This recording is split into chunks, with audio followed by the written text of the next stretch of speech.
So let's call the meeting to order this morning. We'll start off with the pledges.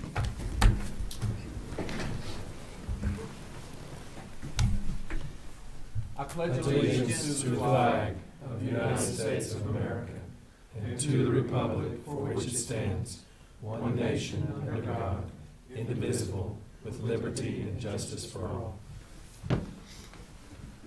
Honor the Texas flag. I pledge allegiance to thee, Texas, one state under God, one and indivisible.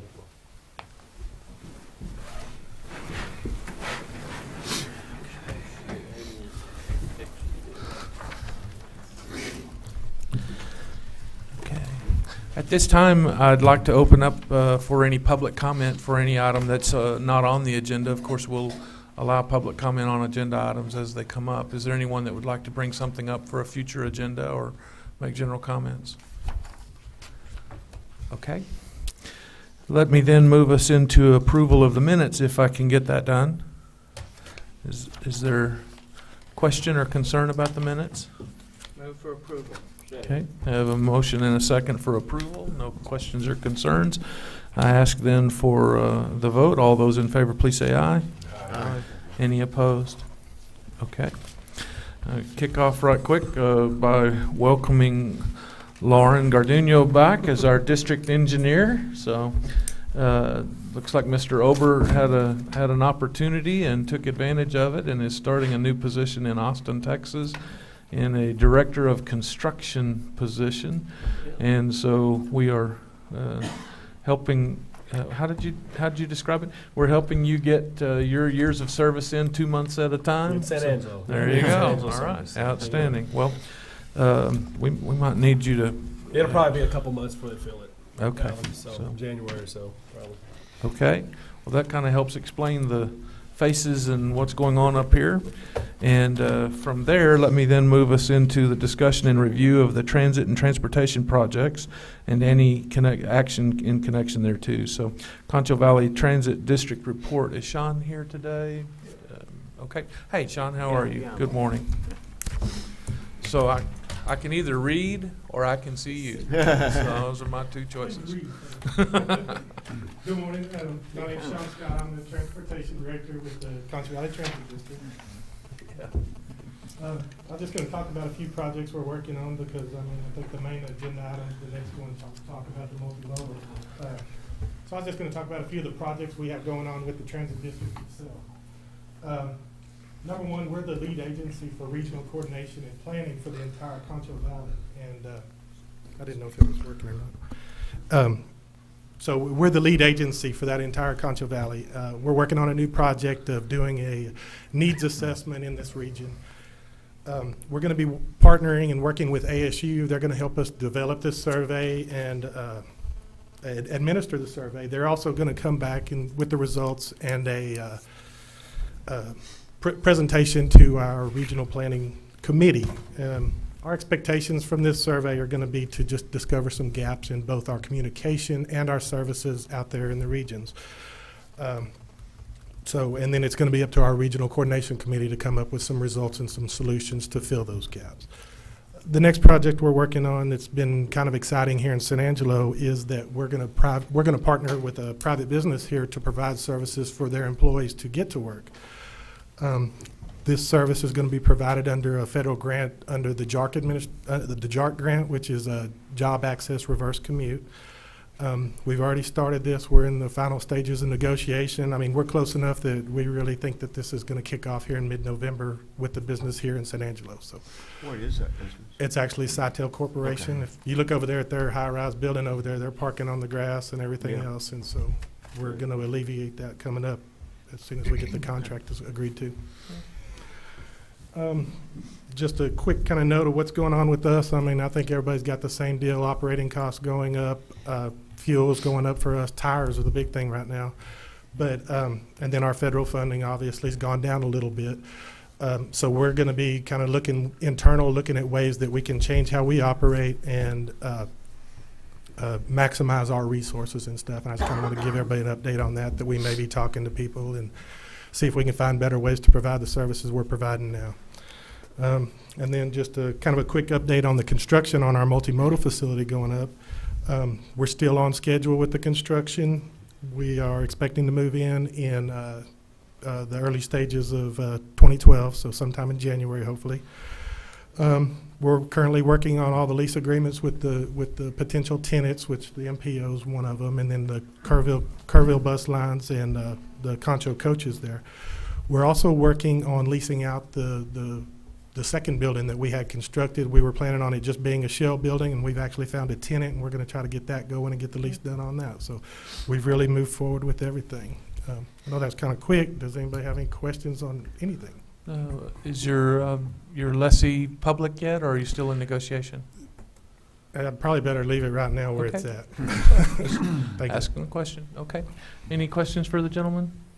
Just curiosity, Phil, the facility's located where, the new facility? It's the address of it's 510 North Chadburn. It's right there at the dog leg where Chadburn and Fifth Street come together. Okay. You're going to get Your a next lot agenda more item? specific look at it today, Mark, because there's an agenda item about it. Oh, okay, all right. Yeah. Anything else? Fair enough. Okay. Mr. Scott, thank you very much. Thank you. Thanks, y'all. Tech Dot Construction Report. Good morning. Morning. I'm filling in for Donald Peterson today. And you Name's are- Curtis Whitlock. I was going to go over the Loop 306 and FM 388 project.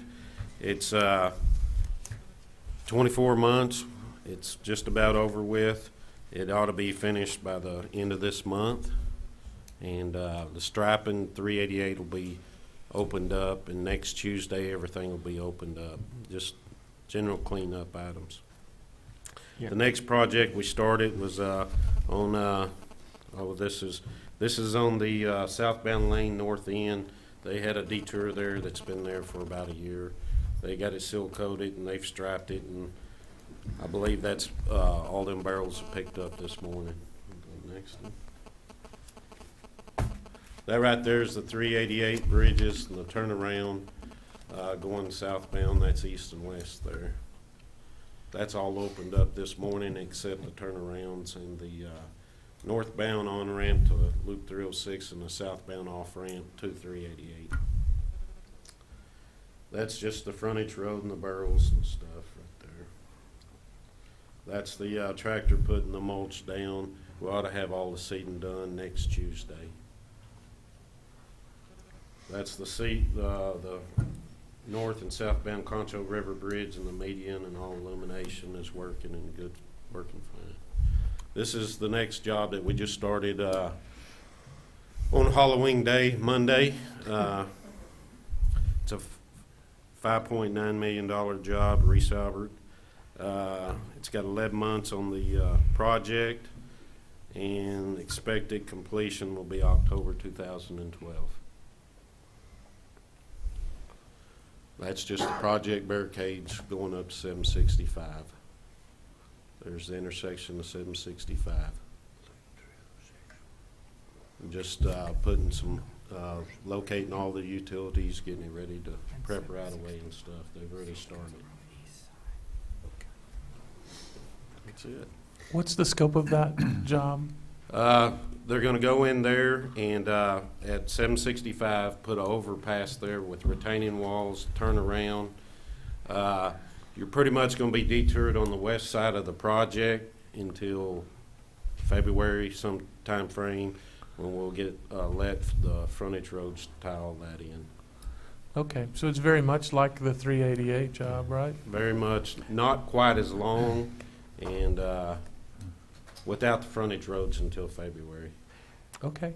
And the interchange itself, we broke that out from the larger project and let the main lanes separately to take advantage of Prop 12 funding, just as kind of a All right. spur your memory on this. I do. So, Okay. Okay, outstanding. Thank you very much. Any questions for the gentleman? Okay, sir, thank you. Morning, Mr. Wilde. City of San Angelo construction report.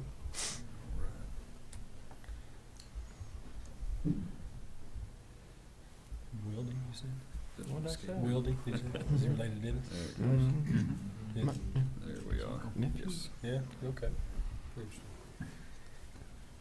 Good morning, everyone. I'm Blake Wilde, the project engineer with the city, and we'll go over our construction projects that are in progress right now and our design projects. Our first project that is now essentially complete is our North Chadbourne Streetscape project. Reese Albert was the contractor on that project.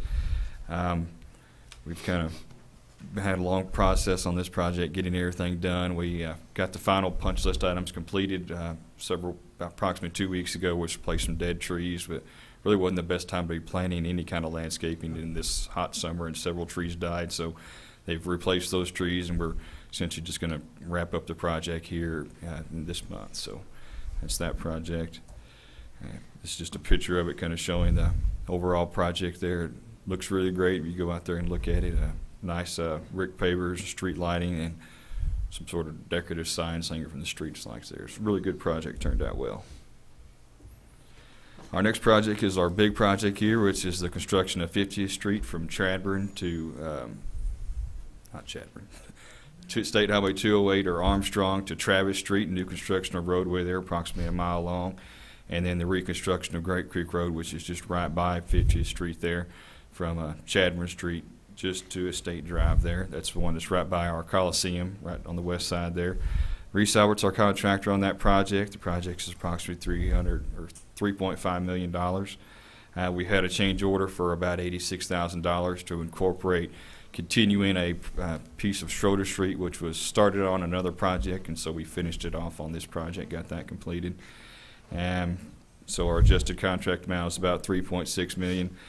To date, we paid the contractor approximately $1 million. We haven't processed this month's pay quantity, so that will go up just shortly the next few days, which comes out to about 26% of the overall project there.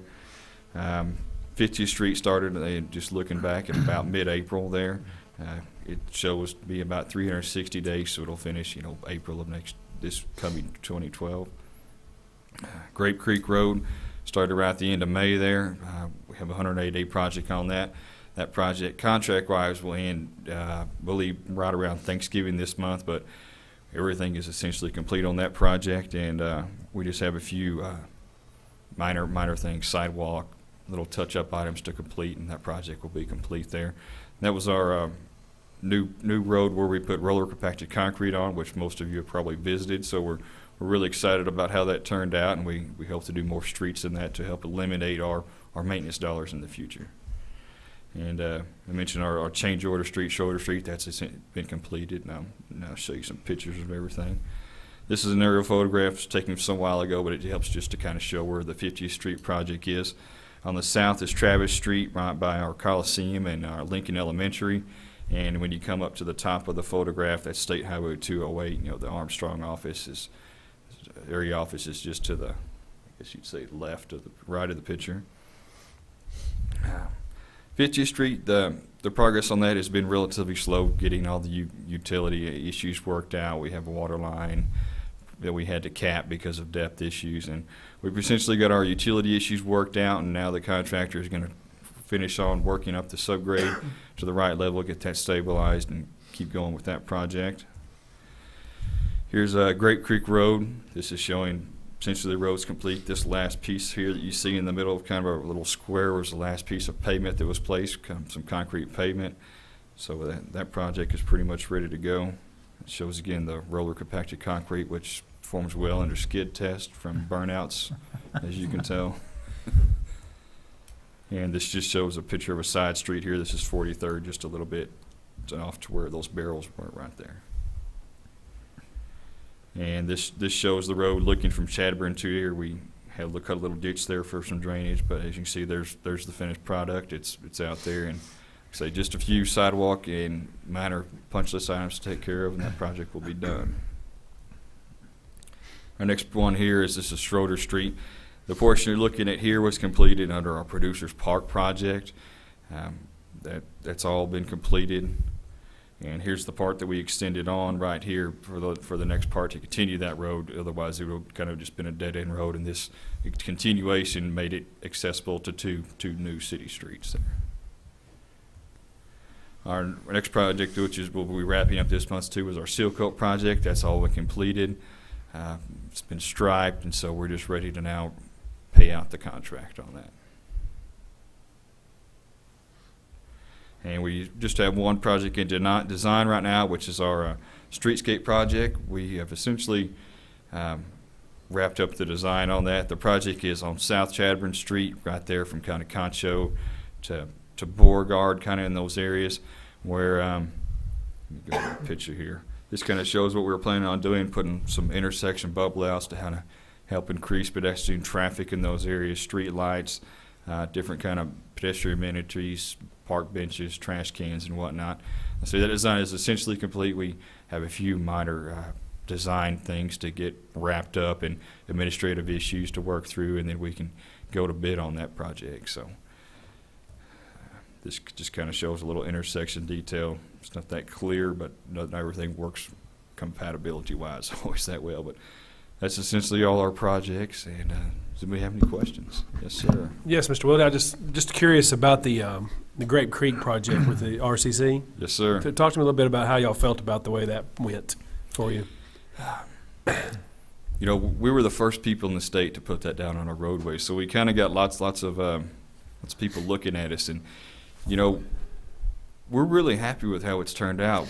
The contractor put lots of time and money into, you know, getting a real good product, and they kind of went over and beyond our expectations. You know, for the contractor doing it the first time, we, you know, with something that's not very new. You know, just visiting with other people, we went to a symposium, and a lot of people were talking about, oh, well, you're going to have to take out all sorts of areas of bad spots. And I think we really only have one area where one truck had excess moisture that, for some odd reason, for the pug mill, that we'll have to just take out. But other than that, we'll probably just, that'll be it. I mean, it really turned out to be a great project through the hard work of the contractor. They laid 5 test strips, which is essentially the length of almost one of the lanes. So they put their homework into the project and making sure that we got a good product out of it. Y'all were able to reduce your pavement thickness by how much on that? Do you know? If y'all would have gone just conventional hot mix and base, how right. Our conventional structure is 8 inches of subgrade, 10 inches of base, and then 2 inches of asphalt. And what we did with this project, was we just stabilized the subgrade with lime and cement, 3% lime and 4% cement there. Whenever we looked at combining the two, lime and cement, we actually got a little bit better, you know, compressive strength out of the two. That's why we chose to do that.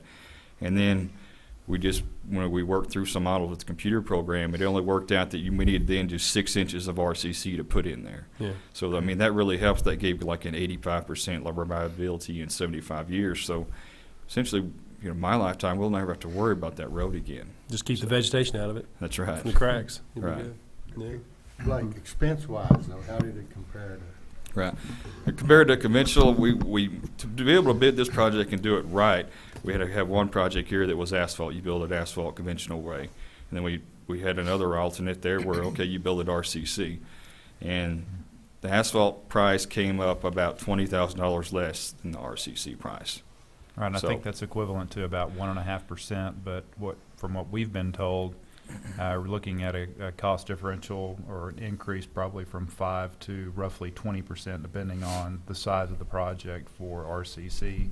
Where when you look at conventional concrete, you know, you're looking at upwards of 75% higher than conventional asphalt. Right. So, you know, substantially lower than conventional concrete. Right. And also, when we look at the pricing, when we look at the financials associated, one of the things that we also throw into the mix is the maintenance dollars that come into play related to a traditional street construction versus the RCC, because you actually start seeing a significant differential in terms of maintenance dollars. Right. That $20,000 differential is essentially the first seal coat. The first seal coat's actually more than that. So we'll be essentially no maintenance on that roadway for a long time until somebody cuts a trench in it or something. We just have to patch it. There will be really no maintenance. It's similar to any other concrete street. So, all right. Any other questions? All right. Okay, thank you very much. We're going to start playing with it. Put some alternate bids in it too. Next item on the agenda is the presentation and discussion of the intersecting streets of North Chadbourne and East 5th Street, adjacent to the Concho Valley Multimodal Facility. They didn't put me on the agenda. Airport. Yeah. Thank you, Dure. That's what we had to remember. And that's why I asked for your help, because I knew I'd screw that up. Okay, thank you very much. Mr. El Gustavo, would you please bring us up to speed on the airport and the airport projects? Sure, Mayor. Good morning. On the capital improvement, we finished runway 321, and that grant has been completed and paid off. The next capital improvements is terminal renovation. Templeton Construction was the low bidder. Unfortunately, we came up roughly $700,000 above architectural estimates. So we had some value engineering discussions with Templeton Construction, and just last Thursday we met with the FAA to talk about those value engineering discussions. We are preparing to meet with the city manager tomorrow and hopefully have this on the agenda for city council for November 15th. If we cannot make it, it'll be December 6th, but we're shooting for the 15th council agenda. On the air service development, thank you, Chamber, for assisting the airport and the city on the surveys for United Airlines. United had asked for discussions with businesses on how much they would use the Houston route versus what we have right now. We sent out 1,500 surveys. We received 650, or a little over 650 back. And the total number from that survey was an annual usage of a little over 20,000 people that would love to use the Houston route versus what we have currently. That information has been passed on to United Airlines. We are awaiting words from United. I will contact them today. And also we've extended an invitation to United Airlines to come visit San Angelo, and we have not received word on that yet. Okay. Questions? John? Oh, sorry. Just Keeping his fingers crossed, all right. Outstanding. Thank you for the update. Sure. Are you going to give me an update also? I will. Okay, come on. Oh, okay. Right. Outstanding. You're handling the multimodal and outstanding. Okay. All right, let's move on then to item number 6, the presentation and discussion of the intersecting streets of North Chadbourne and East 5th Street adjacent to the Concho Valley Multimodal Facility. And if I could, Tim Wolf is our stormwater engineer, but he has Remember Tim. I just could. Right. It's like earlier with Sean Scott. I'm getting to where I'm about half as good as I should be. So, but okay. He has a background in transportation engineering, and he graciously volunteers his time to help us with things like this. So, thanks, Tim. Sure. I am Tim Wolf with the Engineering Services Division, but I was here to give you a little background on the multimodal facility, some of the traffic concerns around North Chadbourne Street. I know a lot of people are interested in that. The existing conditions right now, it is a 4-lane street, 2 lanes both ways.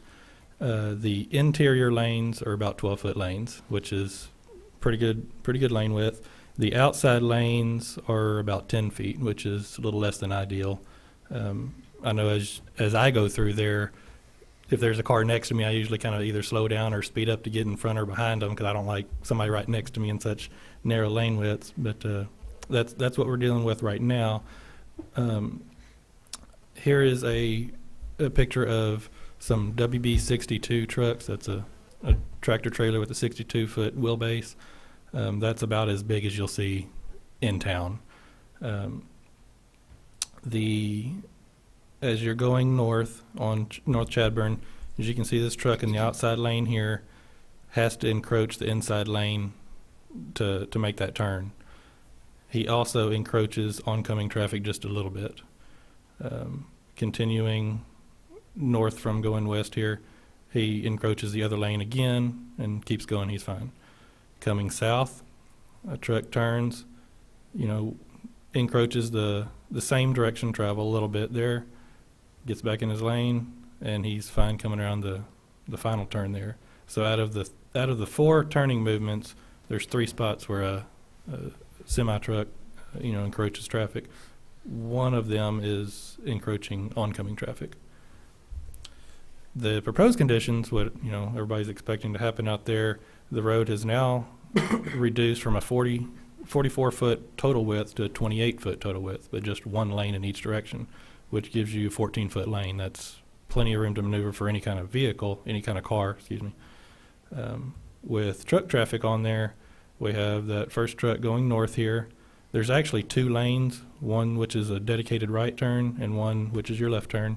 That truck comes across here. He still encroaches a little bit of the oncoming traffic, just about as it was before, by missing this proposed island here. He comes on, he keeps going, takes a turn to the north, and he's fine. He's not hurting anybody.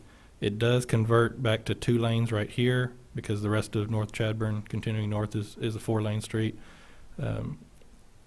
But since it's beginning right there, he's not really encroaching anybody, because it's just starting the 2 north lanes there. Coming south here, there is 2 lanes. One is a dedicated right turn, one's the left turn. This truck's coming through here, is scooted over as far as he can.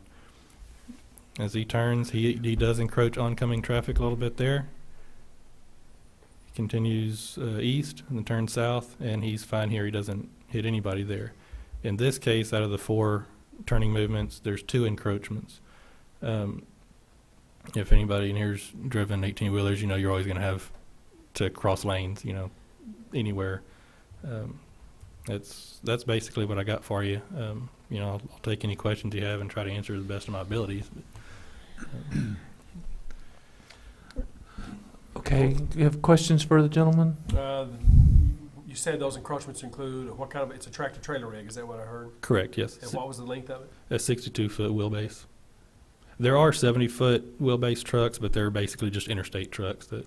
And none of our long lines, like the long line bus systems that's going to use that facility, will never hit that 62, will it? They're not quite that. They shouldn't. I don't know what the longest ladder truck we have is here in town, but everything I've always heard from the fire department is that their ladder trucks are less equivalent to or less than these trucks. And I was thinking about the bus. The buses. And the buses up here in the bus traffic only lane. I do not know what the lengths of those buses are. Does anybody have any information on that? Sean. 30 foot? No, Okay, so so about half no of this. issue there with that. Yeah. They're not I'm guessing they're not articulated like these? No, okay. But still should be better turn-in radio. And we're landlocked, I'm assuming, curb to curb, to be able to remove those 2 encroachments right there. There's no way we can get rid of those 2 encroachments. I think the only possible way to consider that is working on easement on the south side, where the railroad system is. One of the things that's going on is there are construction cones out in the road right now, so the driver actually doesn't get the full effect of 14 feet and 14 feet because of the construction cones, and so that's giving you a feeling that you know that this is really small, and so that's working against you.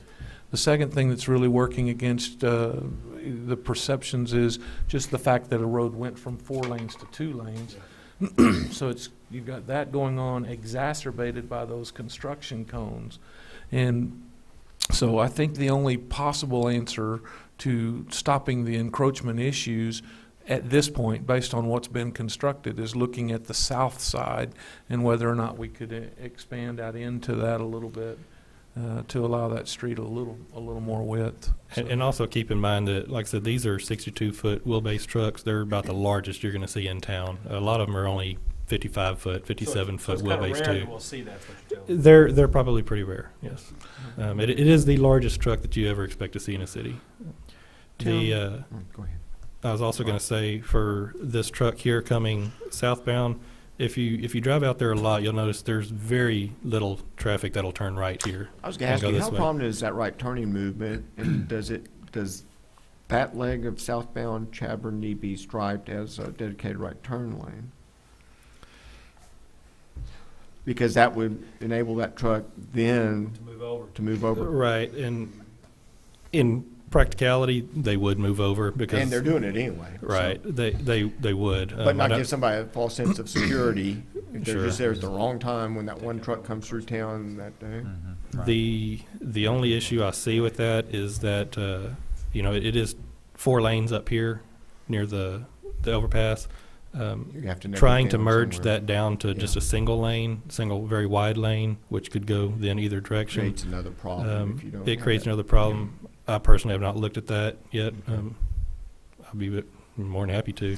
There, you know, the overpass really is the transition point, basically. Practically speaking, yes. Yeah. So I mean, that's where we need to figure out how to have a transition, and for the driver to understand you've gone from one environment to another, and you're going into another Sure. environment.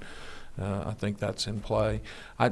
You know, the complaints are possibly driver oriented, not, this is more the technical and academic look at it, and that be that as it may, the practical complaints are one of our council members came around the corner and was practically face to face with a truck. And so maybe the truck made a mistake, you know, not talking about what he could do, talking about what he did do. And so that was one of the things that prompted this discussion.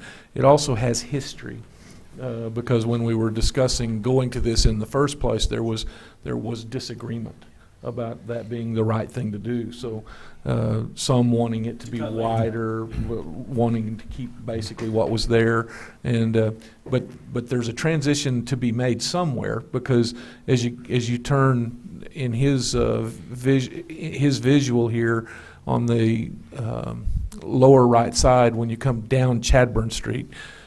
So keep coming if you're going to use your cursor.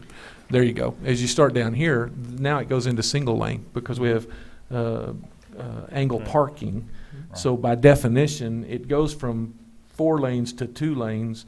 It's a matter of determining where does it go So from y'all 4 just, lanes. y'all just moved your 2 lanes And so back up around. right, and so what they Yeah. did was say, okay, it's going to go to 2 lanes anyway. Yeah. We're going to move those 2 lanes up around the corner, and that's the discussion.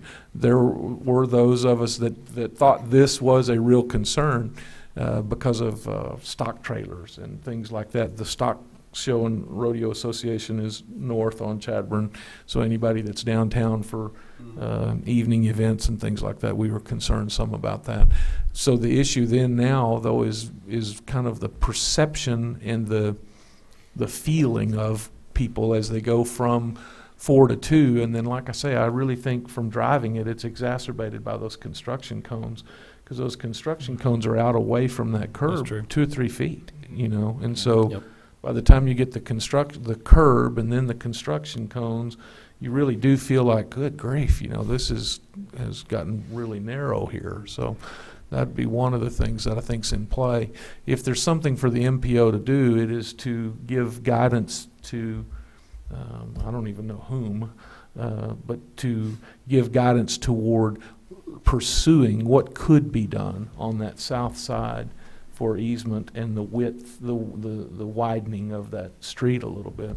From there, I'm going to give away the discussion to people that ought to be leading this part of the discussion. But that's the issue. Do we want to try to solve those 2 encroachment points by doing something with the south side to give a little more, a little easier turn? I also remind everybody, I'm sorry, I forgot one thing. You know, ultimately, and way back when, the idea that was best suited was to get rid of the S-curve and kind of straighten that out, going across at a 45 or an angle. But the cost of that was exorbitant because it required buying and tearing down warehouses, and it required really restructuring the plans for this multimodal facility and so forth. And so that was concluded to be too expensive to be the right solution. So then we had discussion about where do you go from 4 lanes to 2 lanes. This is where we ended up. Now, all of that having been said, I think I've set the stage for discussion about whether something should be done on the south side. So, okay. And Tim, if I could ask you, what is the distance when you look at your truck that's about to turn southbound on Chadburn? What is the distance between the encroachment for northbound traffic and the curb? What does that reduce that lane width down to, roughly? I'm sorry, where are you at? Right down. Down here? No, just right there. The distance between that encroachment right there, Between this right there, and the curb. What's and that this curb? lane width? roughly? It was less than 20 feet, but it was pretty close to it, I believe. It was about 18, 19 feet. I think y'all definitely improved your situation by doing what you've done. I was just thinking, and I'm sorry if I'm bringing that up, but I guess I was just thinking if there's some, since you're building it, this is, what you're seeing is a proposed finished condition. Correct. And if there's any way possible that y'all can remove any part of that encroachment since you're out there working on it anyway. You know, I thought that was a new benefit of it. I think y'all have done a good job though by moving. I mean, your traffic expectation is this single lane over there on the south side anyways. You go downtown, so you really, you know, you're talking about the mayor. You were talking about the, you know, even the cattle trucks going north. I mean, they're driving on a single lane roadway, you know, all the way up into that S curve anyway. So just by carrying it through, I don't think that's creating much of a problem for you. You know, at the end of the day. One of the, in the existing conditions, 2 of the encroachments were in the same direction of travel, which, in my opinion, is a little worse than having head-on, because you can see somebody coming at you in your lane a lot easier than you can just driving along an 18-wheeler swerves into your lane. So, in my opinion, it's a little bit better. There's still encroachments, but. Right. The outcome of someone pushing you over versus someone running into you head-on is a little different. But anyway. But it's a slow speed situation though there too. Right, and So- you'd stood up when I asked the question about the, what does that encroachment from the northbound truck reduce that lane width to? And it's about, 18 feet or so. Okay. And, standard lane width is between 10 and 12 feet. So Right. you still have a lot of room right there on that southbound. Now the northbound, just right there on the, that northwest corner is a little bit different story. It's a little bit narrower. But for instance, where you had a truck coming into that lane causing that encroachment, if you were southbound, you'd have plenty of room to get closer to the curb and still get around there. Sure, agree with you. Right. I agree with that. Yeah. Now, talk to me about to me, the worst case scenario, okay, is the person that's headed west about to turn north, the truck or stock trailer and Dooley or whatever are headed south about to turn east, okay? And a bus is pulling out of the multimodal. Do you see where the buses exit the multimodal? Right. Okay, there's your worst case scenario. So that's where I think you want to spend whatever effort you spend. You want to figure that out and figure out what you need to do to allow that possible problem to be dealt with. So did I make sense? Yes. Okay. Well, with that in mind, you can go back to John's comment about the striping issue and the right turn there. If you don't have that much traffic using that right turn, you might be able to move that truck over a little bit with your striping, which would be a cheaper fix than going after easement. Okay. So, I think you guys should be considering that process because, again, if there's a bus leaving the multimodal and now your ability to move over because that truck's coming is a problem, okay? And so if it were me, that's the focal point I would be taking on, and I'd be trying to solve for that problem myself. I agree. Well, I mean, it sounded like you had a possible solution to go pursue and think about, and then maybe what we do here is ask you then to come back and give us some feedback on what you've decided after you have a chance to digest that and look into it. Sure. And bring it back to an MPO in 2 weeks or the next month or what have you. Does that sound reasonable? We can bring options back to the next meeting for you to take a look at. So- Since we're Take a getting look at it with you. close to the January open date, if that's when it happens, I think Well, this is sooner the time better. where I'm looking at the engineers. Yeah. I did try it. And what I'm trying to do though, Tim, also is give you the qualitative, not the quantitative, but the qualitative feedback. Sure. That, when you go from 4 lanes to 2 and then you put construction cones out there, as a driver, when you come around that corner, it's like, hey, those people are too close to me and they're, all those kinds of things. So I want you to at least have that going on in your thought processes, okay? I did try that southbound truck that's taking a left to go east. I did try him all the way over against that far curb, and it still does encroach just a foot or so. Okay. So it's real close.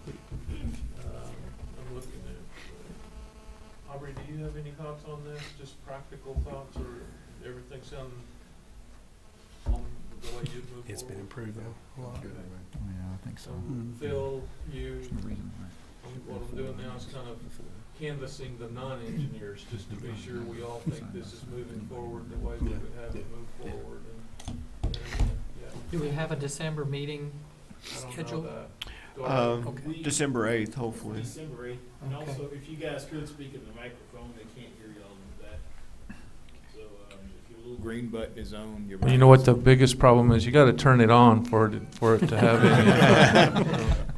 So, anyway, so okay, I'm having a half stupid day, I guess. I don't know what's wrong with me. Okay, well anyway, so we seem to be moving forward the right way. Mr. Wolf, that sound okay to you? We'll hear from you guys again then with some thoughts on that. Okay. Sounds good. Thanks so much. Thanks. Item number 7 then is the presentation and discussion of the transportation access needs of Howard College as they relate to the Howard College Master Plan. I'm glad to have this on the agenda. I just want to be sure that as we are moving forward, we're moving forward together, and I feel like maybe we're not quite. And so I want to make sure that these two plans, the one for Howard College and the one for the MPO, come together well as we go down the road. So, okay, I'll welcome to the mic Leanne Bird, who's the provost out at Howard College, and let her walk us through what their plans are, and then we can talk about how our current plans meld with that. Thank you. Thank you for letting us be here. I have with me today Terry Hansen, our Executive Vice President for the Howard College District. While we're here to talk about help for Smith Boulevard, for completion of Smith Boulevard, I thought I'd give you a real brief overview of what Howard College is and what we've done here, specifically in San Angelo. Basically, why community colleges, it's open door, it's accessible, and it's affordable. So it means anybody that wants to come to school can come. Howard College, the district, is a big Ports to Plains supporter. You can see we go from La Mesa down to Junction. We travel Highway 87 a lot. 13 counties, 13,000 square miles. Degrees, we have an Associates of Arts, Associates of Science, Associates of Applied Teaching. Those are what we call our transfer degrees.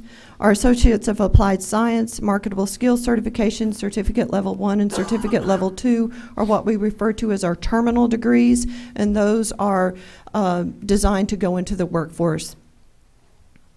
San Angelo, specifically our campus here, has doubled our graduates. In 2005, 2006, we had 126 graduates. Last May, we had 286 graduates. Our student population, from 1999, we had 835 students. Fall of 2010, we had 3,288 students. That's a growth of about 300%. And you're going to ask, and should ask, well, it's 2011. Why aren't you giving me 2011 numbers?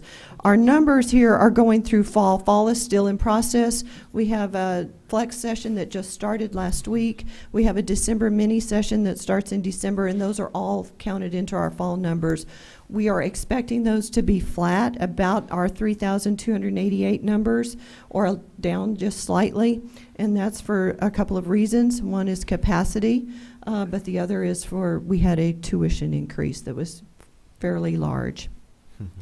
Our San Angelo student profile, our average age is 23. If you take out our dual credit, it's 26. 65% are female, 60% are part-time, and we mirror the ethnic makeup of the city. What you might want to notice, and it's very important, is that 87% of our students are Tom Green County residents. Most of our students are going part-time, already established here, want to stay here. So you're talking about people that are not getting something and want to move on. They're going to become taxpayers of Tom Green County. Dual credit, I just need to mention that. We have right at 900 students that are in dual credit. Most of those are in our career technical education, or CTE, welding, drafting, cosmetology, business, health. That type of program is what our CTE dual credit is. Current facilities, we're currently in 2 facilities, the West Texas Training Center, which the city owns, and we we have space there with the San Angelo Independent School District. This city has, we have industry use space, and then Howard College. Members of the consortium are the city, Angelo State University, San Angelo Independent School District, and Howard College. We also have, due to we had to have some more space, we have our health professions programs at the St. John's campus of Shannon. And why I'm really here, I want to spend a little bit more time. Our master plan, the city owns, from right here down to 67, the city owns this 20 acres. Here's the West Texas Training Center, the old Levi building. This is the building that the school district, San Angelo Independent School District, built last summer. It has auto tech, auto body, and building trades in that. They've done that program. What we're wanting to build is this building right here. But what we're really interested in talking to you about today is completing Smith Boulevard, this street right here. What we did last summer, due to our growth, is we had to have more parking. And I am a real big believer in most college parking. It's convenient parking. It's not a real need. Believe me, there was a real need, and it takes a lot for me to get there because I'm going, you just because you have to walk a little further doesn't mean you need to have convenient parking. But we really had students parking on the dirt in right-of-ways, and it was very critical. We completed this, when we completed this portion of the parking, we also completed this street right here that would connect from Smith Boulevard down to the access way for 467. I want you to notice also that right now, without Smith Boulevard being complete, there's only one entrance and exit into the training center. It causes a major bottleneck and a major concern for emergency and for traffic. I want to show you the traffic. This was last January, and this is what it looks like. Yes, it was one of our highest, but it looks like this a lot. The TxDOT did complete and add some ease or some turning space in here, but you can see right here, these 3 cars are backed up into the actual traffic lanes. I want you to notice also what's happening here is you've got more traffic coming, and then here, look over here, this is the incoming traffic coming at 70 miles an hour. So you've got traffic backed up in 70-mile-an-hour lanes, and this one coming into you, and you've got students turning right here, turning into the training center. We've had 30 accidents so far. Thankfully, none of them have had a fatality, but there have been 30 accidents right here at this intersection, which is why we are I'm asking wholeheartedly, very humbly, for help with Smith Boulevard.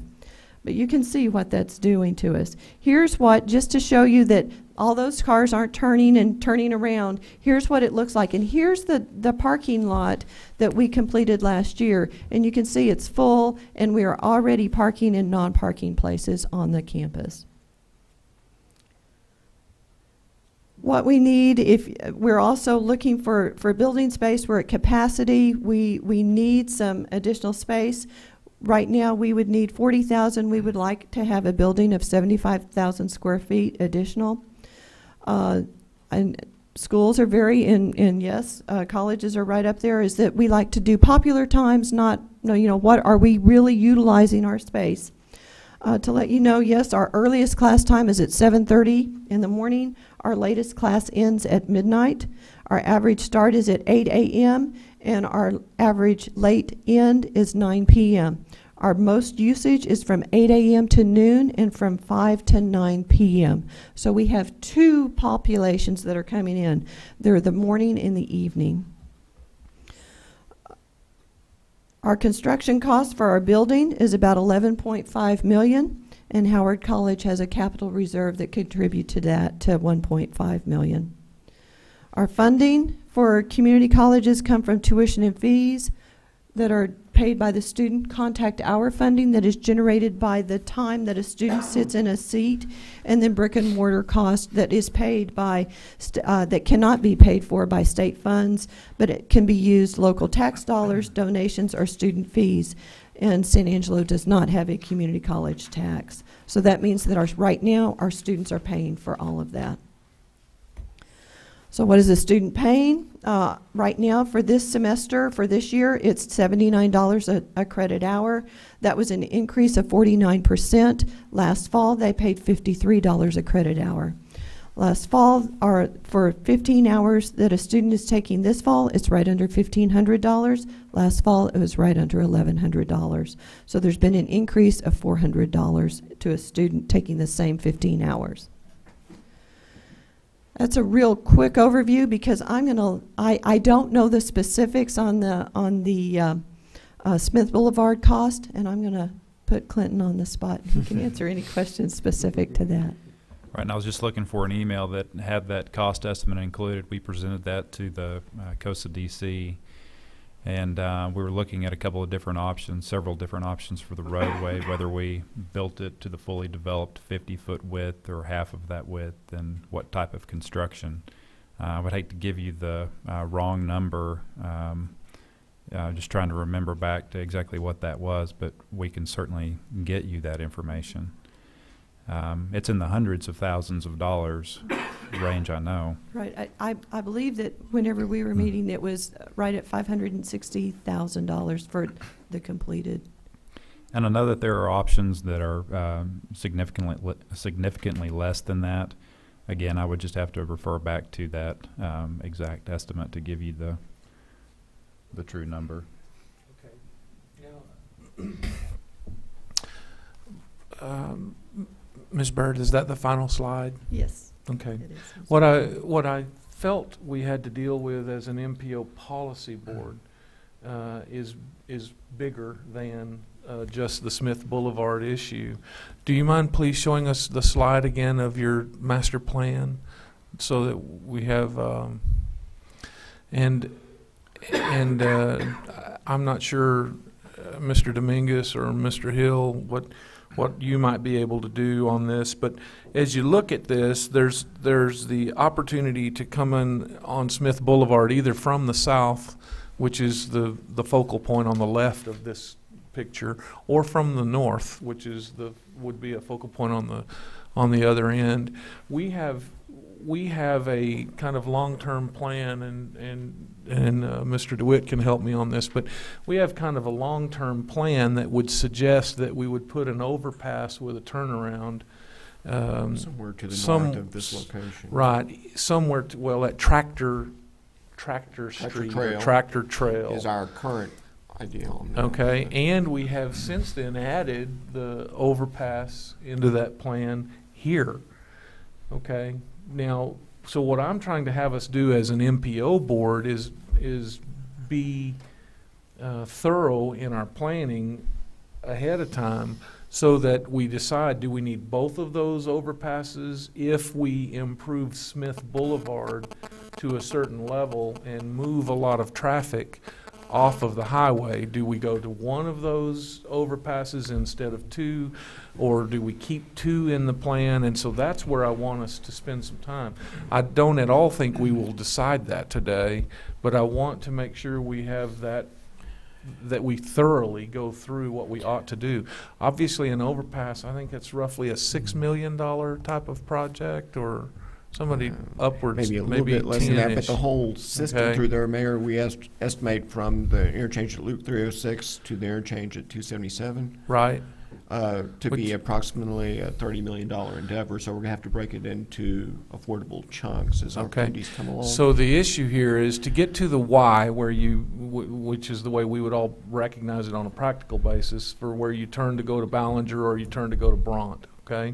From around Pulliam Street on the south side, you're talking about $30 million. And then we all know how funding has been challenged. And I mean, with the Prop 12 funds, I'm giddy about what's being done in this area and very happy. But I don't know that we can think we're going to have a lot of funding in front of us. And so with that said, I want to make sure that the plan we put in place has a high chance of success and that kind of thing. So the two things from the city's perspective that I need to set the table with, and then I can get out of the way. One is, I think of Sul Ross and some of the problems we've had around Angelo State when we take college kids through a neighborhood, okay? So one of the challenges here is that we think through ahead of time. What are we doing on Smith Boulevard, and is that the right thing to do?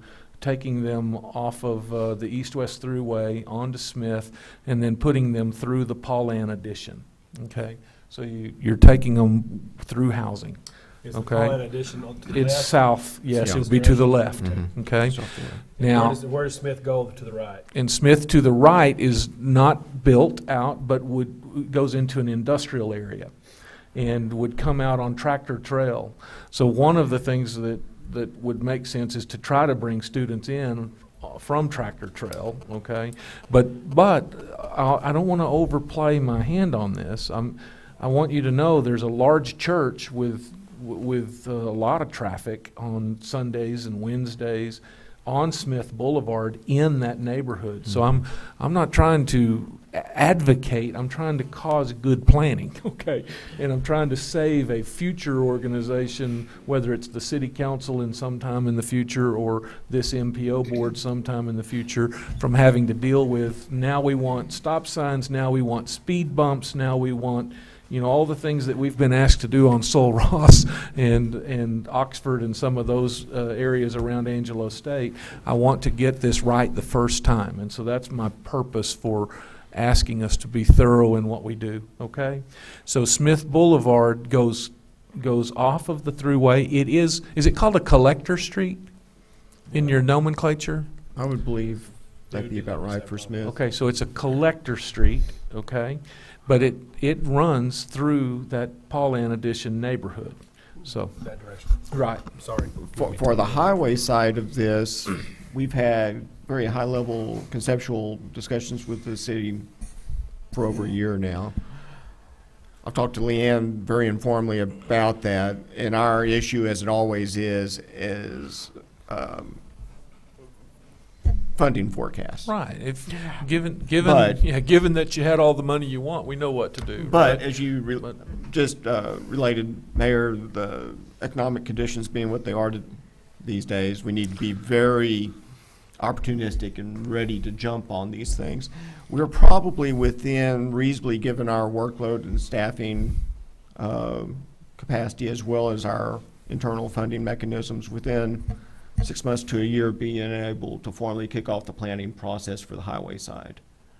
And we'll find a way to do that within our structure, which can then open this up much more publicly, the sort of discussion, and see how our, what may be necessary and what we're capable of doing on US 67 ties into the city's needs on Smith Boulevard and how the whole system works. Conceptually, though, we will have a freeway system through, between those two interchanges at Loop 306 and north to the split at 277 with one-way frontage roads on each side. I think that's key to an early understanding of how it's going to work on the highway side. That you will go probably to Tractor Trail, have an opportunity to come through a turnaround and back to this entrance that now you have to cross over and is creating the hazardous condition. One of the things that has made sense to me about this is the possible, if we improve Smith Boulevard and run a fair amount of the traffic on Smith Boulevard, then maybe we could go from 2 overpasses to 1 to help cause actual completion of this project. And that to me is what needs to be, thought through carefully. Mm-hmm.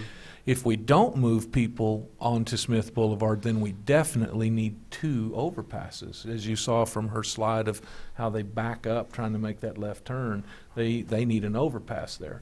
But if you take a lot of that traffic off, well ahead of time at Smith Boulevard, pull them up Smith Boulevard, then you have a lot less pressure on that left turn. So maybe then you could just have 1 overpass at Tractor Trail and let them have a turnaround, and they'd go past and come back. And from a cost and implementation standpoint, we need to do what we can, make the system work to where an interchange is not necessary at that particular location, since it's so close to the 306 interchange. Right. Yeah. I mean, I'm going to throw something else out too at you. Okay.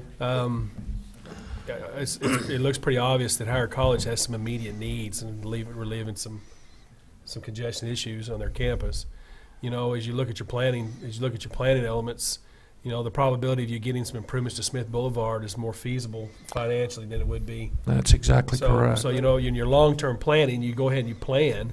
You know, you look at the options of 2 or 1 overpasses on the 67 corridor, but in the short term, you know, it may be more justified to go ahead and do the improvement and to alleviate some of the issues now, today. See, I feel like everyone's on that page. Yeah. I do. I Yeah. think that's what everyone sees is the only viable short-term solution is something on Smith Boulevard. But then what I want to make sure is, okay, well, if we do that, let's do it the right way, the best we can, planning for the future things that occur when you're going through neighborhoods. And then your planners will have an opportunity to study traffic patterns there with that improvement. And, you know, that'll help you a little bit down the road decide if you're going to need 2 overpasses or 1 in that particular. Okay. Tractor trail, that's back to the north, is that correct? Yeah, you can Yes. see the Yeah, line. that blue line. So then let him use the cursor and show you where West Texas Training Center and Howard College Right are. Right in this area here. No, South. south. Keep coming down. And I can tell, Yeah, just down, looking down. at it, the grade separation, Right there. the tractor trail, there. Far Clinton. Okay, we that's did up go there too close far. to that Y too, and Yeah. where you're already peeling off, you're creating a pretty complicated interchange Mm-hmm. at that Didn't- location anyway. Didn't they go further than Tractor Trail? I didn't see. Anyway, your current plans call for an overpass at Tractor Trail. Does it? Yes, sir. In concept. And well, and that has been, that was in the early plans and the latest plans. Okay. Then we talked about an addition, because in the early plans, Howard College wasn't in this huge growth. You see, you Right. couldn't foresee Clinton, can what you we point now are out- dealing with. But in the most recent plans, roughly a year and a half ago, we started saying, you know, we need an overpass close to that Howard Yeah. College campus. The tractor trail, is that if I'm seeing a roadway that goes all the way over to the Yeah. old Ballinger Highway, is that tractor trail right there that you're pointing at right I there? believe this is tractor believe that trail is. right here. Okay. Clinton, where's Paul Ann, or the extension, the planned extension of Paul Ann? It would start in this area. Okay. just I right believe, here. Mayor, that may be where we had discussed an interchange, get it a little further removed. If a second one's necessary, get it a little further removed from the interchange of Loop 306, I believe. And it's been a while since we've visited on that. But, It has been. And there's also a potential rail element that was being discussed that would influence the whole footprint here Hmm. too, so.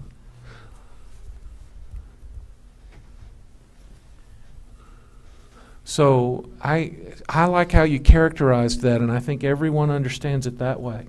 That what needs to be done has to have some kind of short-term capability, Mhm.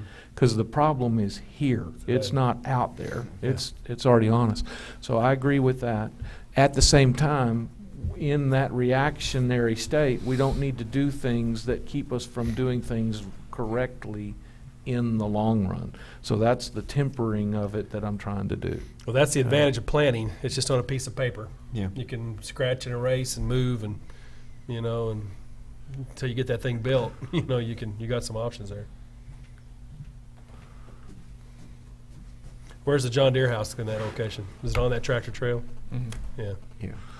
Yeah, there's Tractor Trail right there. yeah, It's not the one just south, it's that one okay. right there. And the reason I believe the reason that you had the idea of looking at that as the overpass, he's showing you Smith, I think, is what he's about to do. I'd like you, Clinton, to let me show him the stuff across the road from Tractor Trail, because that's the reason that there's A proposed.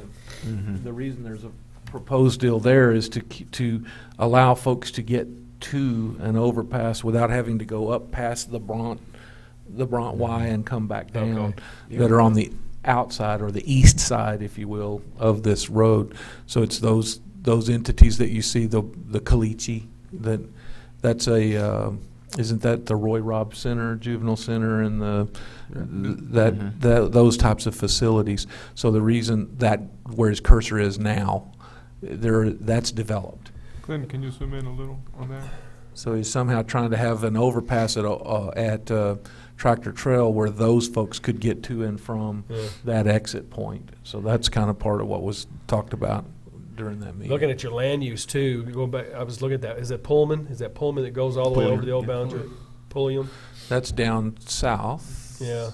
You know, and as y'all look at interchanges on 67, you know, you maybe want to look at your land use on a little bit bigger footprint. And that's what Harold has been doing. Yeah. Right. So you can kind of see how you connect a major connector roadway there, I mean, all the way.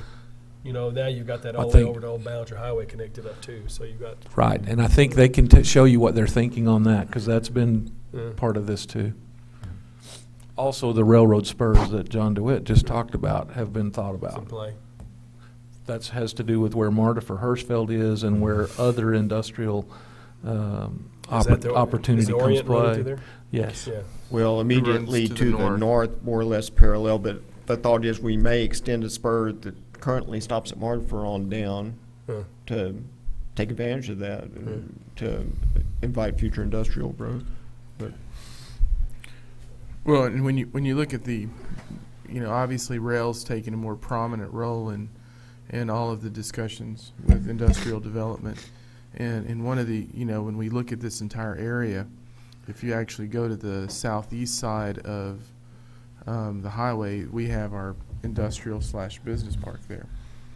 But with the new rules that come into play regarding rail crossings on this, it takes it where you have the situation that it then has to be above grade. You can't have an on-grade crossing there. So as we start looking more from an economic development perspective, it starts prompting some different discussions internally regarding how we look at that rail component. When you take the overall discussion in play here, obviously having the most immediate impact will come from the extension of Smith into the Howard College campus. However, then taking the long-term view, you touch on the issues that the mayor brought up in terms of traffic in the neighborhood. Again, there is a significant traffic generator there today. However, it's not something that you see on a daily basis. It's more of a Wednesday, Sunday time frame. So the issues, you have to be cognizant of that, especially what we're seeing. Well, and also if you look, I'm sorry, if you look, it is that at the very bottom left of the screen there, just that is the traffic generator. So it's at the beginning of the neighborhood. Yeah. It's not all the way through the neighborhood. But that's why I say I want to be fair. But I also know as Paul Ann builds out, we'll all be dealing with, well, look at, all the people driving through here and all that kind of stuff. Also in that area, another thing that I know is in play, it's not built out now, but that is a drainage area. Doesn't that area hold water as you move toward right in where your cursor is? Right it in does. there. There is flow down through this area. So you have flow moving across, so you have some drainage issues you need to take into account. And then as we've been discussing it, when you look at really more of the long-term plan, is how do you bring all of these components together and not add a $10 million cost for a potential overpass based on what we're doing surrounding it. And I think what it does is then it starts bringing that number on that project as a whole into a more manageable range, which increases the likelihood that that project can actually be carried out. And as you look at that, one of the discussions that I've had is, we've been looking at Smith moving south to north, but do we look at Smith moving north to south and then some connection with with the Paul Ann Road that then ties into Ballinger Highway? So you accomplish the same thing, you just come at it from a slightly different direction. Now obviously in that scenario there is going to be more cost on the up front in terms of that construction because of the distances. And so it's how do you bring all of these moving parts together to where when we look out 10, 15 years, it all comes together efficiently and effectively. John? Just a couple of comments based on a lot of thoughts I've had on the whole corridor from the interchange here and the fact that we're getting ready to replace that bridge. We're actually looking at changing these spans up to where you got wider spans. So as you develop this, the key is this piece of schematic, coming up with a plan, long term, 20 years out, looking at the growth of the college, long term, 20 years out, knowing that as you're looking at economic development and feasibility, and both of these depend on each other. We've got to have the growth to get the funding. The college needs needs this to bring their clientele into it. They survive on each other. And what I was basically looking for is once we could get the schematic approved and as quickly as possible, you know how your funding's going to come. It's going to be in another box. And what do you have ready to go? And just looking at the traffic patterns, the left turns. Well, if you can figure out where that overpass needs to go, can you build half of that overpass so that you can have a protected left going under the southbound traffic? You know, build half of it. Build piece here, build a piece there till you get the whole thing ready. And you'll never be able to piece it out until you actually can get through the environmental process and get the schematic approved as to how you're going to put the frontage roads together, how you're going to put the structure together. Then you have a centerpiece for the college. The main entrance, that traffic will be able to handle. It'll be a safe intersection, something when folks are coming into town from the north.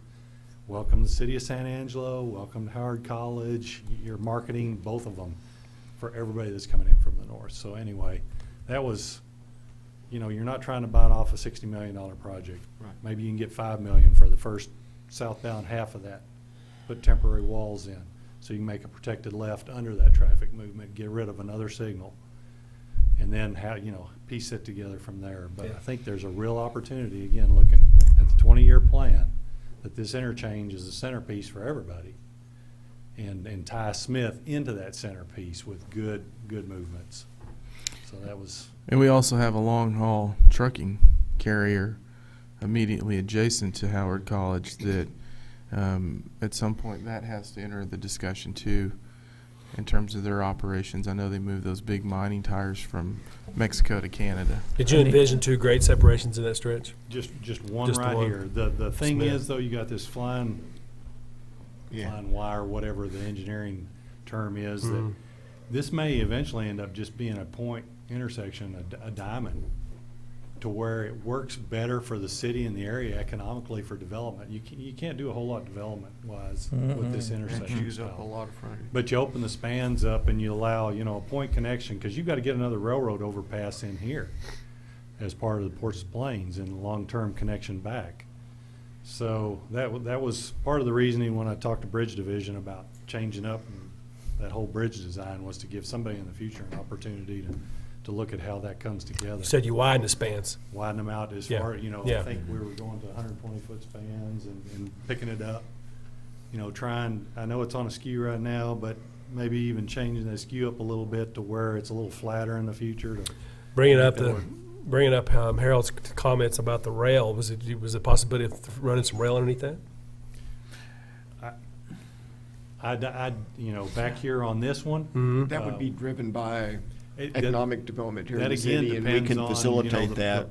What the city's plan is. Yeah. But I'm thinking if you design it though, and think with Yeah. that in mind, then you might be able to at least give the city an option down the road if they want to build it out, they could. Yes, you can Yeah. raise it. Where does the Ports Plains saying? come into this equation here? I don't know. Comes That's in 277 right there. right Further through east. and down. Kind of north. It's the north bypass. So it would be where you come off of 87 Yeah. and go east to go around the city with hazardous cargo and large Yeah. cargo. What I was That's told, where- it's real close to the transmission lines. Yeah, Okay. conceptually, Okay. it would follow that transmission line corridor. That is effective. But again, I just ask that, if everybody can put the plan together, then we can start picking this off piece by piece. You get a call for special projects, you've got the schematic done, you can get maybe a part of a bridge design done, or. That's the way we were able to move through Loop 306 so quickly, and honestly, before that, Houston Hart. Yeah. So, you just be ready to jump on these things as they come up. Thank you. Thanks, John. Parting comments from man going to Austin.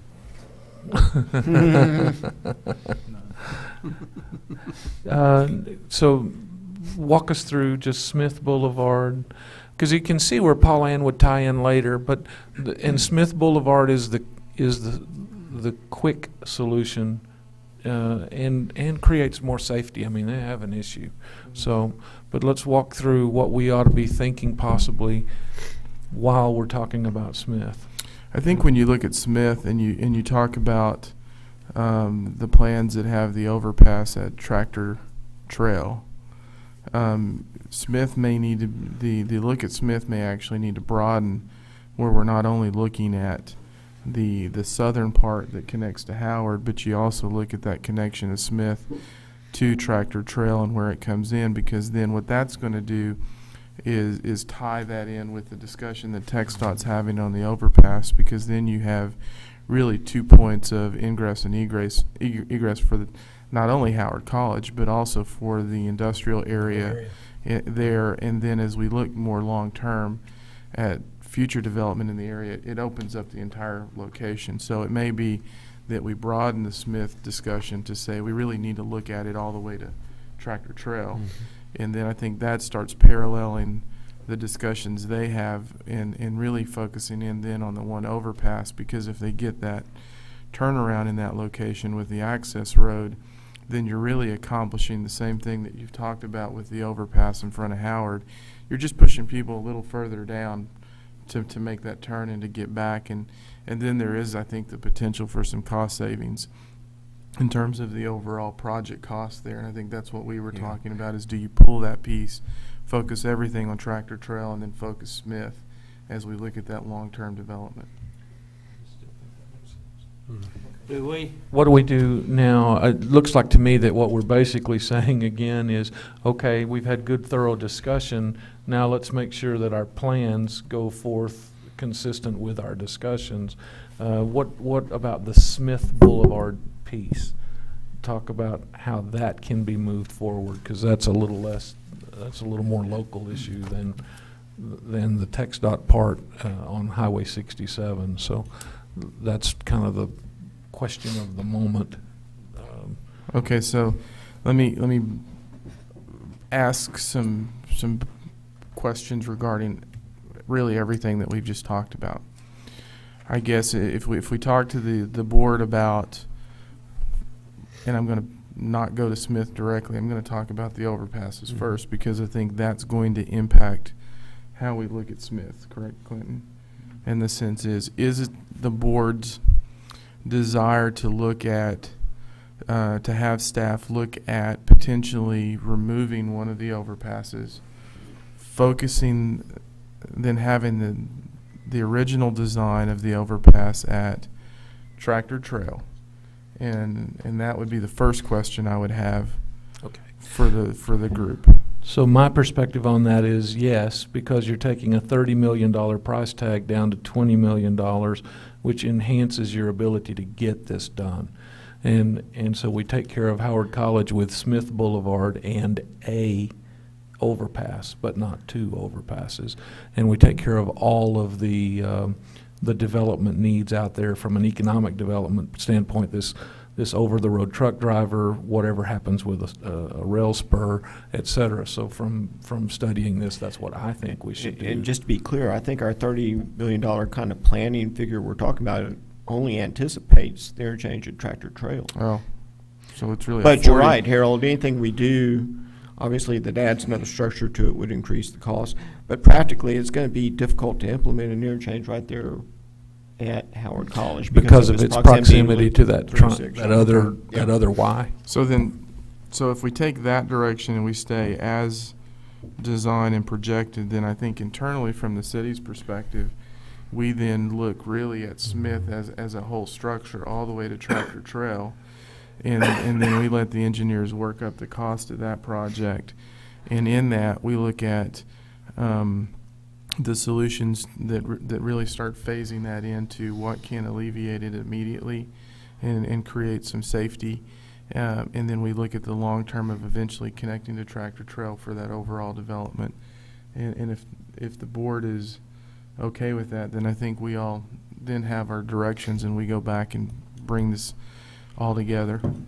And Clinton has part of it. The cost of that southern little blue stretch that you found that email, the cost of that is right. And again, depending on whether it's the fully developed 50-foot width or a half width at 25 feet, 2-course penetration versus hot mix asphalt, it ranges from about $470,000 for the full width asphalt to about $175,000 for the half street 2-course penetration. So And then embedded in that, one of the directions that the council has given us, and frankly that I agree completely with, is also really continuing to assess the roller compacted concrete as we look at any future projects, because that will have a tangible impact on our financial situation, ongoing financial situation when it comes to operations. And so we would like to see that in the mix in terms of dollars too.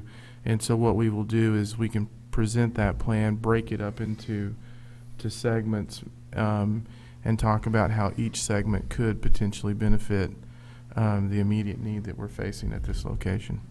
Okay, so what we're looking here is consensus that that's the right approach. I see nodding heads over on the left, and so is that right? So, Left wing. and I see nodding heads over on the right. So I think you're headed in the right direction here. Okay, I think that's the direction that you should be moving in. Ms. Bird, is there any other concern or question for you? Okay, at that point then I'll take us into item number 8. This is the discussion and consideration of approving a planning agreement between the Texas Department of Transportation, City of San Angelo, and the San Angelo Metropolitan Planning Organization. And Mr. Hill will be walking us through this.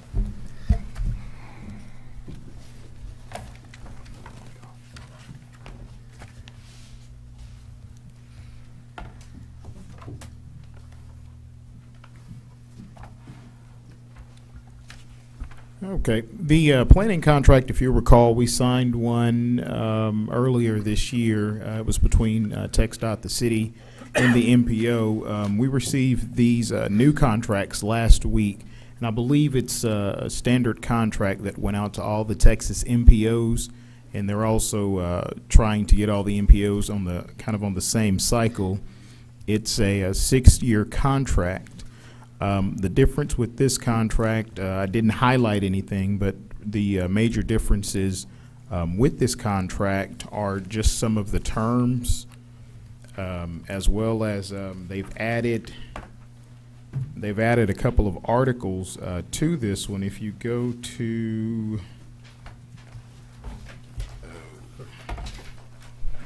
beginning at Article 24, they've added this one. Article 24, Article 26 had some wording changes, and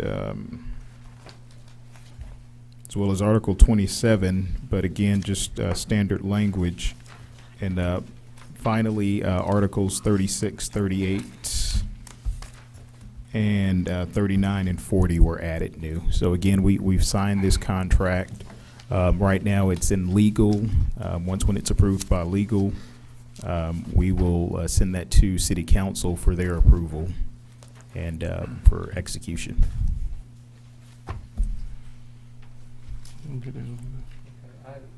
I had no questions on it. I went through it. A lot of it is boilerplate, and so very standard stuff. So I didn't see anything to be real concerned about. Is there any concern from others on this, or do we give him direction to move forward?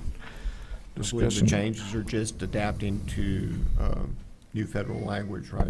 Yeah, that's it. At that point, then I need a motion for approval, approving the planning agreement. A motion to approve him moving forward with the planning agreement.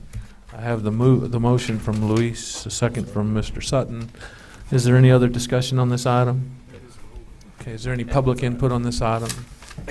Call for the vote then. All those in favor, please say aye. Aye. Any opposed? Okay. Move on then to item number 9, the administrative reports, and Mr. Hill. Yes, sir. If y'all look in your packets, we've included the staff report, basically the activity or the activities that we performed during the month of October. Are there any questions on those? No questions. Next is our financial report, basically what we spent during the month of October. Any questions? We've spent a total of September. So we spent a total of 13.9, and you can see we have that broken down into our task. Any questions? No questions. Finally, let me see if I can get this up here real quick.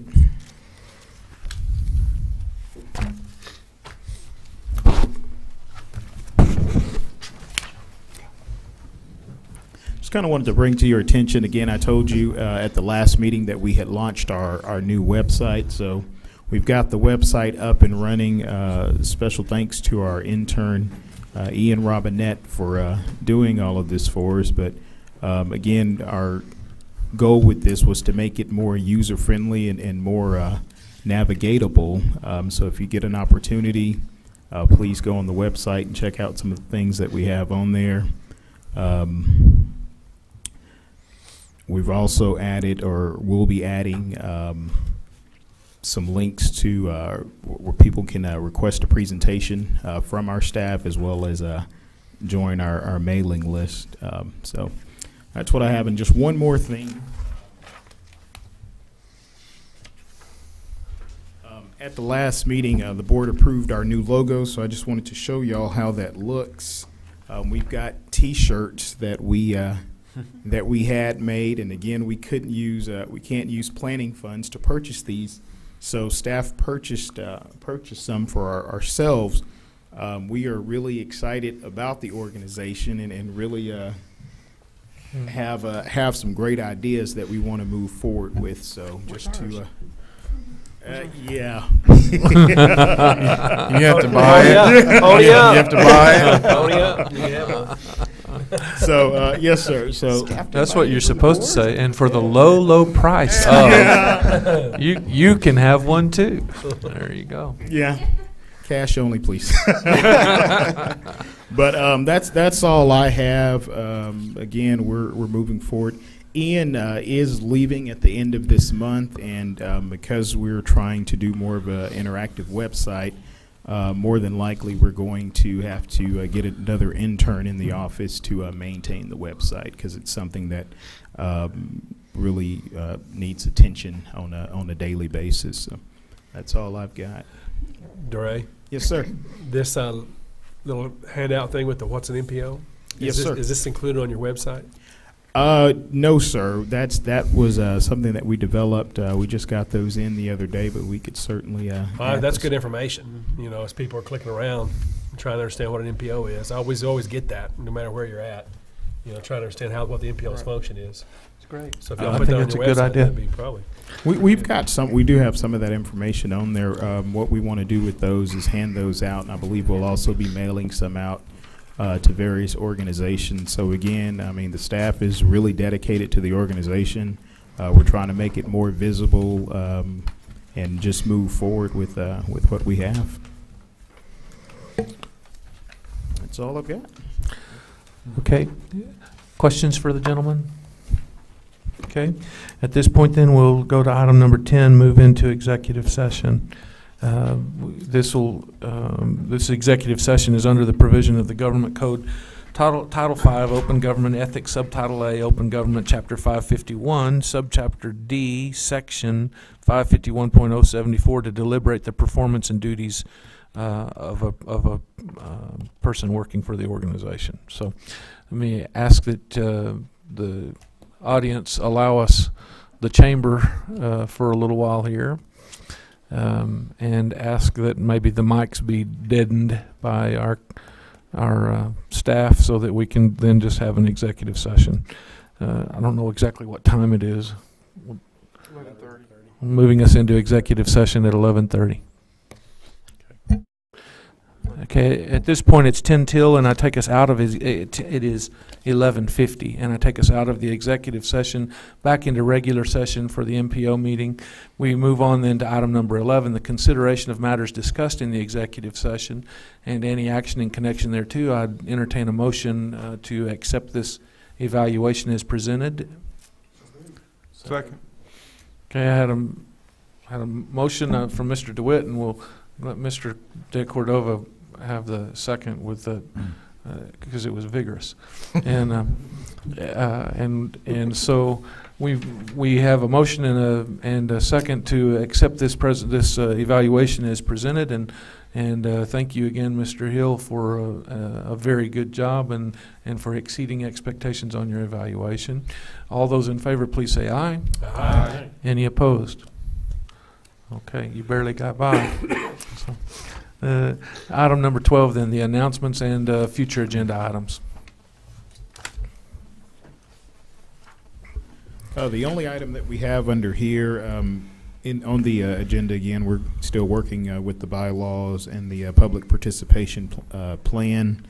I think we heard a few things today that we will see on future agendas, but our December 8th meeting, we will have our 2 annual reports that have to be approved, so we definitely will be having a December meeting, but that's Dore, if I may, for just a second, also on the December 8th meeting, we plan to have an agenda item that will serve as a public hearing for one of our Safe Routes to School projects, and specifically it's driven by proposed construction on the Fort Concho Elementary School campus. State and federal historic sites. Long story, and you'll hear it next month. But we intend to do this as an agenda item on the MPO agenda next month. And the only reason I bring that up now is because we need to start advertising for that meeting 30 days ahead. And therefore, if, I know schedules are fluid, but we need to know today your best guess of your availability on that date, so hopefully we'll have a quorum. My schedule says I'm here already. Okay. So. Mine does too. Okay. Okay. Thank you. December 8th. I'll be in Austin. Okay. That's a good one. Also, I forgot, with the multimodal hopefully opening in January, hopefully we'll have the lease agreement on the December agenda as well.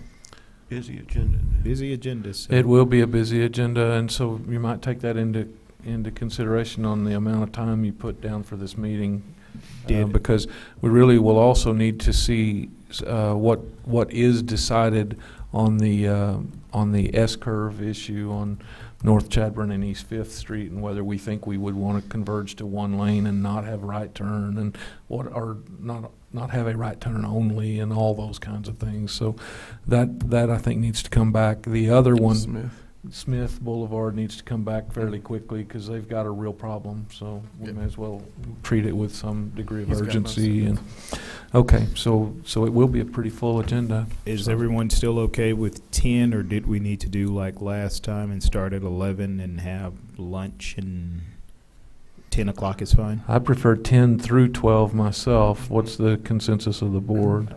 10 will be better for me in that we have monthly workforce board meetings, and I chair that board, and they'll start about 11:15. So I've got maybe hour and 15, hour and 30 minutes I can do that day at 10. Okay. 10 o'clock then on December 8th. Super. Okay, motion to adjourn. So moved. Or I don't guess I have to do that in this circumstance, do I? I just have to say we are adjourned. Okay.